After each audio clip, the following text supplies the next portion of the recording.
नमस्कार, न्यूज 24 के फेसबुक और यूट्यूब पेज पर आपका स्वागत है। मैं हूं राजीव रंजन और मेरे साथ प्रभाकर मिश्रा जो कि कोर्ट मामलों के विशेषज्ञ न्यूज 24 के हैं। आप जानते होंगे इनकी अयोध्या मुकदमे पर इनकी एक किताब भी आई है जो बहुत फेमस हो रही है। मौका मिलेगा तो आप भी पढ़िएगा। बहरहाल आज हम दूसरे मुद्दे पर बात करने के लिए यहाँ आपके सामने आए हैं। आज तबलीगी जमात की कहीं कोई चर्चा नहीं हो रही है। आपको याद है निजामुद्दीन का वो मरकज, तबलीगी जमात के वो लोग जो वहां इकट्ठा हुए थे मरकज में, और कहा यह गया जब 1000 लाख से कम देश में कोरोना के केस थे तब कहा गया कि तबलीगी जमात के लोगों ने पूरे देश में कोरोना फैलाने का काम किया है। सरकारें, अरविंद केजरीवाल भी, तमाम सरकारें जब आंकड़े दिया करती थी तब तबलीगी जमात के लोगों का नाम अलग से देती थी कि जो पॉजिटिव पाए गए तबलीगी जमात के, ये लोग पॉजिटिव पाए गए, उन पर मुकदमा दर्ज हुआ। और दिल्ली की एक अदालत ने कल ही 14 देशों के वो जो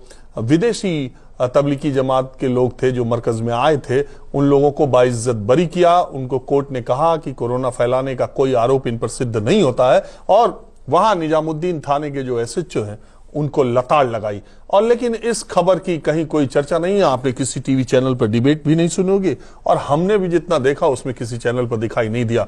न्यूज 24 अपनी जिम्मेदारी को बखूबी निभाता है और हम हर तरह की हर खबरें आपके सामने लाते हैं।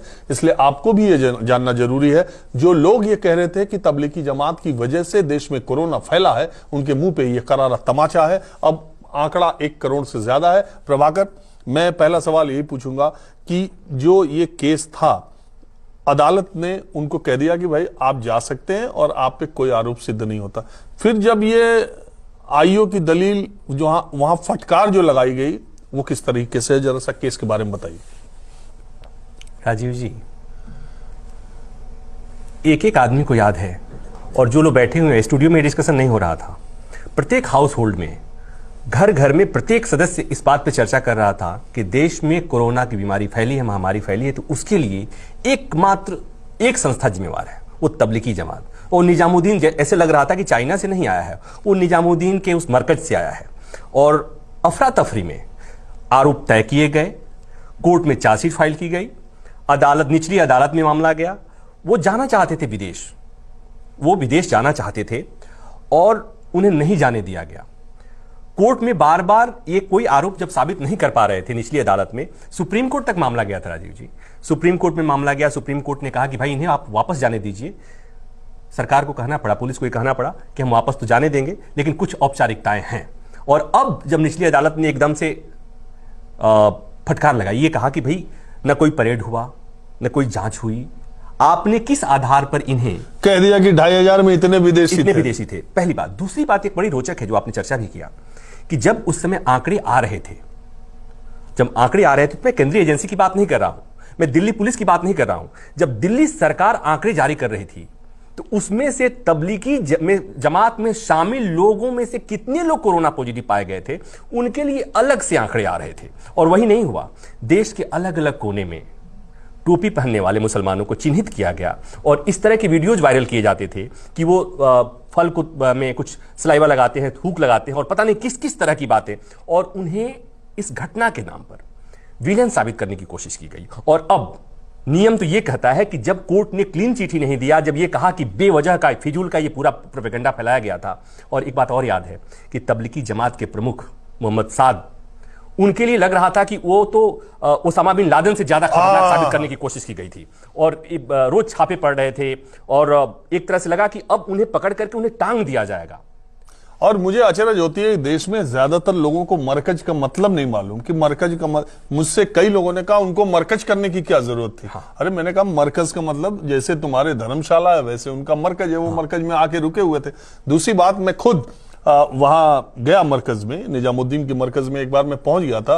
वहां 4 पुलिस वालों ने मुझे ऐसे घेर लिया कि आप यहां तक कैसे आ गए, जैसे मालूम हो रहा था मैं किसी बॉर्डर तक पहुंच गया। हम आपको वो बात बता रहे हैं, आप याद रखिए, आपको याद होगा कि महीनों तक टीवी पर डिबेट चला, महीनों तक ये बातें चली, और इसके आज सबके मुंह सिले हुए हैं। आज वो ये कोई बताने वाला नहीं है कि उन लोगों को कह दिया गया कि भैया आप पर कोई आरोप सिद्ध नहीं होता है कि आपने कोरोना फैलाया है, आप और ये भी कह दिया, उन लोगों ने कोर्ट में ये दलील, प्रभाकर जी आप सही ज्यादा विस्तार में बताएंगे, उन लोगों की इस दलील को कोर्ट ने मान लिया कि उन्होंने कहा हमें अलग अलग जगहों से उठाया गया है, हम अलग अलग जगह मस्जिदों में या यहां वहां थे लॉकडाउन लगने के बाद, हमको उठाया गया और ये कहा गया कि हम मरकज में थे।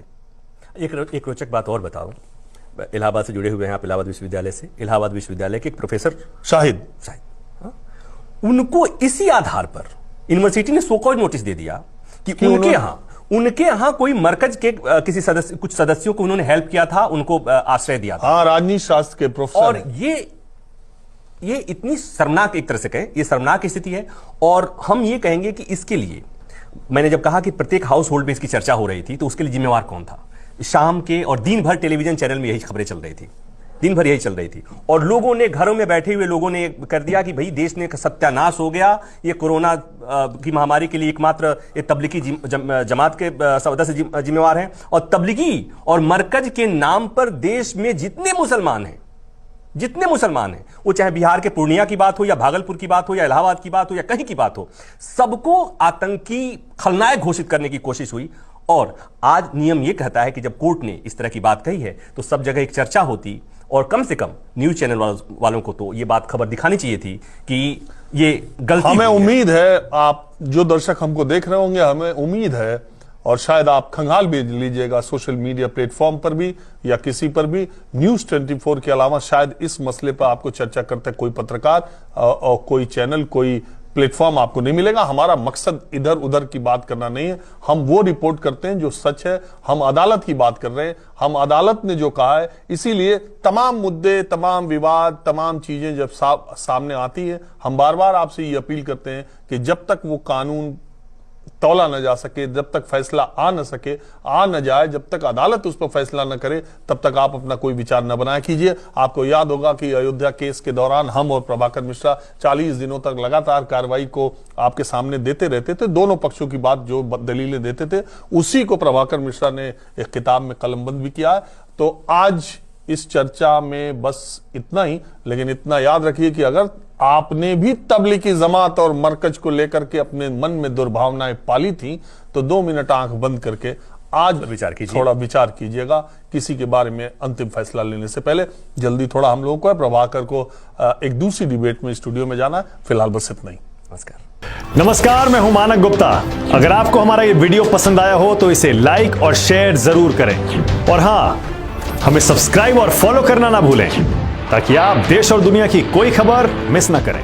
तो जुड़े रहिए हमारे साथ और देखते रहिए न्यूज़ 24।